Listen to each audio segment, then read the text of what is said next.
Hey there, everybody. It's Dave Duford here at Final Expense Agent Mentor with another little short video. Today we're going to talk about how to choose the right carrier to be your bread and butter carrier, and more generally, how to choose the right carriers for your final expense business.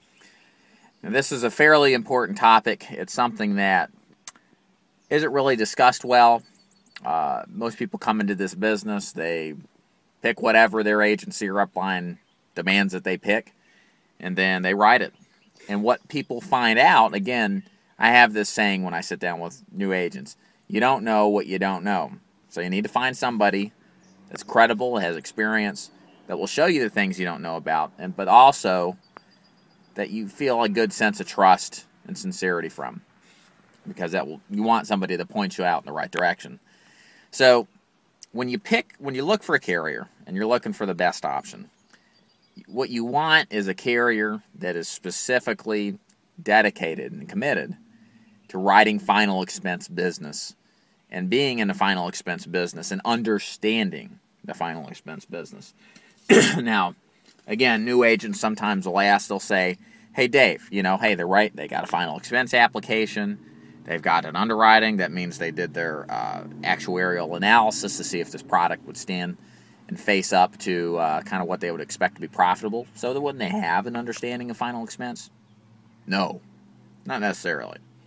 So when I talk about what do you need to look for, your job as a final expense life insurance, your number one job is to get out there and talk to as many people in a capacity to make a sale as much and as frequently as possible.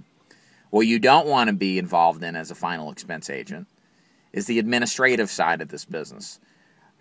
Running amendment rewrites, problems with billing, problems with underwriting, not knowing if you've got your piece of business approved. Why is this important? Because that activity, that administrative activity, takes away from your sales efforts, which is what puts food on the table. So with that said, what you have to decide upon as a new agent, and an experienced agent for that matter, is find the carriers out there that are easy to write, flexible, maybe competitive. Don't have to be the most competitive, but not a ripoff. But more importantly, usually will approve everything that you send in. And part of that's your ability to underwrite effectively. The other part of that is to work with carriers that aren't so restrictive on what your underwriting requirements are. This is important because, for example, as a mentorship coach in the FE Agent Mentorship Program, when I brought on a lot of my new guys from the beginning, I used a carrier that underwrites well, competitively priced. However, they're an administrative nightmare. And I discovered that I underestimated the amount of trouble it would cause new agents to go back out there. Lots of cases never got closed or sold because they required follow-up. It gives the opportunity to the client to renege.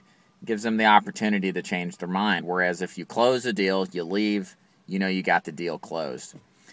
And the truth is that after seeing this from firsthand experience, I wholeheartedly believe it's worth less commission to take a plan out or work with a company that will give you, even if you're losing 10 points on your commission contract, if you get 95% of your company, or 95 to 100% of your deals approved as applied for versus 80 to 85%, that's a big difference in your income. And that's less of time that you need to run out there and rewrite deals, put them with another company, so on and so forth.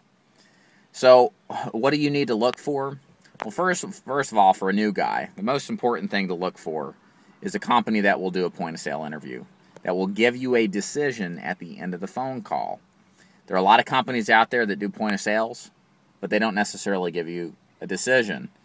You need to know as a new guy when you leave that deal is closed, that you're going to make a sale off of that deal. You don't want to leave and have any uncertainty.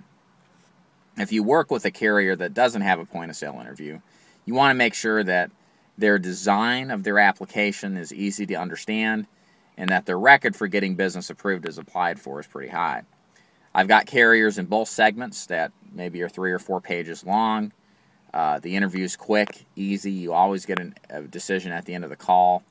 And that's what you want to build your business around. As far as your bread and butter stuff, as a final expense agent. Of course, you're going to have carriers that may be a little more difficult administratively, but because of that, you want to use them either more as an intermediate or an advanced agent, or when you need a niche carrier for specific underwriting situations. So the big takeaway here, guys, is if you're new to this business, even if you're in a different line of business, trust, perception, and experience.